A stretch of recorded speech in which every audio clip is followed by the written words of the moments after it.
Well, I hope you're all sitting down for this because what I'm about to say might be a little too shocking.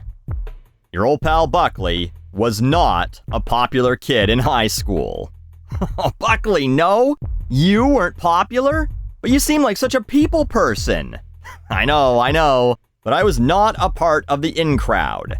And so, whenever someone would be like, oh my god, did you hear that, Becky kissed Mark at Brandon's party? Remember, I went to school back when people had normal names. And, Brandon got so mad, he said he was gonna fight Mark after school today? And I would just be like, no, of course I haven't heard about this. I wouldn't be invited to Brandon's party, even if it turned out my tears were beer, and they could just beat me up and get drunk the whole time. And this is carried over into my adult life, especially when it comes to YouTube drama, which is very much like high school drama. Someone will go, oh, have you heard about so-and-so and who's it's fighting?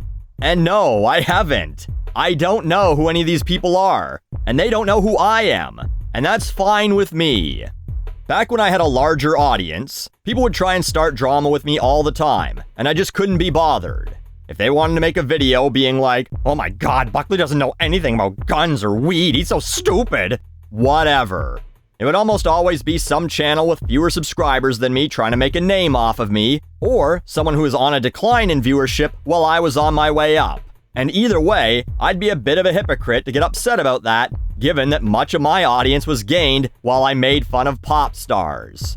If someone doesn't like me and wants to make a video about me, have at her, but don't expect me to play the game of responding and having a feud and going back and forth. But people love that shit. It gets views. Which brings us to this whole Actman versus Quantum TV saga. I knew pretty much nothing about this, and feel like I was happier when I didn't, but I'm telling you right now that I'm probably wrong about some things regarding this story. It's not because I didn't do my research, it's because it's not really that important, but I'm talking about it to make a larger point at the end here.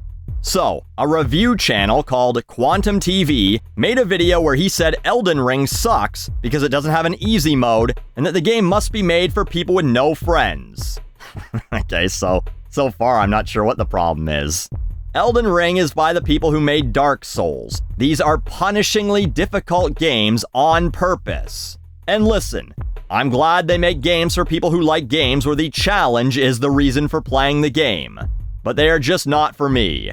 I don't find them fun at all. I like the Yakuza games on easy.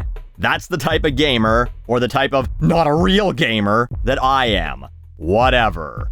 So, Actman featured this review in a video called The Worst Elden Ring Hot Takes. Here's the thing. Actman has 1.5 million subscribers. Quantum TV has under 70,000 subscribers. I personally used to have a rule, which is becoming even easier to enforce as I become less popular. When it came to reviewing pop music, and on the rare occasion where I did talk about another YouTube personality, I always tried to avoid shitting on someone with a smaller audience than me. Maybe it's because I was bullied in high school, but I always felt that going after someone with a smaller audience is kind of like picking on the weaker kid because you know that you'll always win. It's kind of like, playing Elden Ring with an easy mode.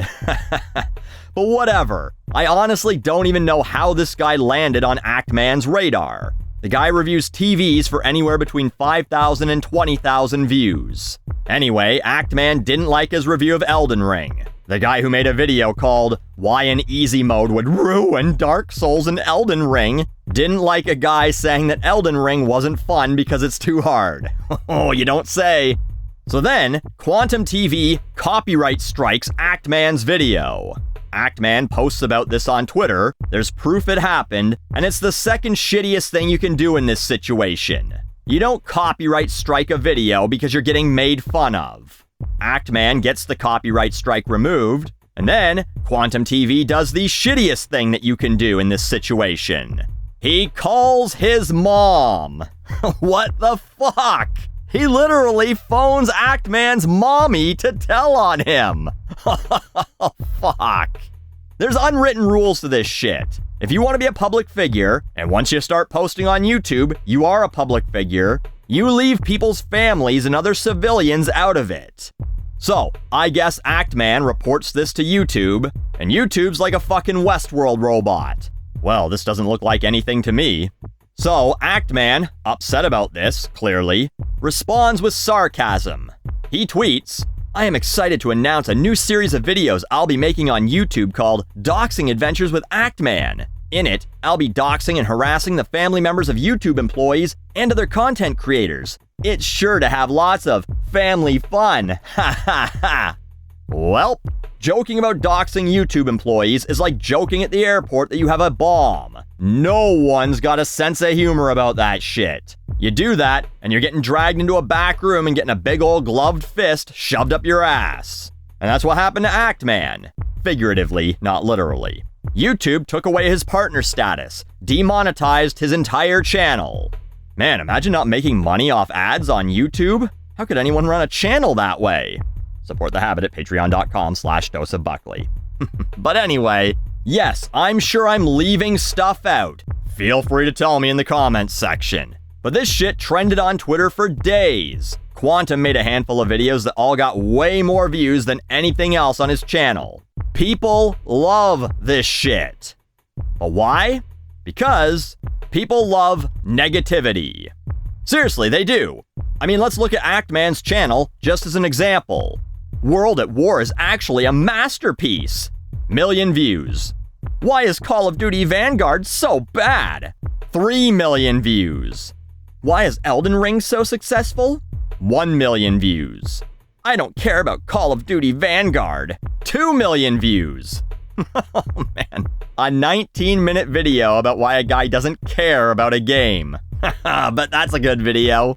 But anyway, let's continue. Black Ops Cold War is pretty good. Almost 1 million views. Why is Black Ops Cold War so bad? 3.8 million views.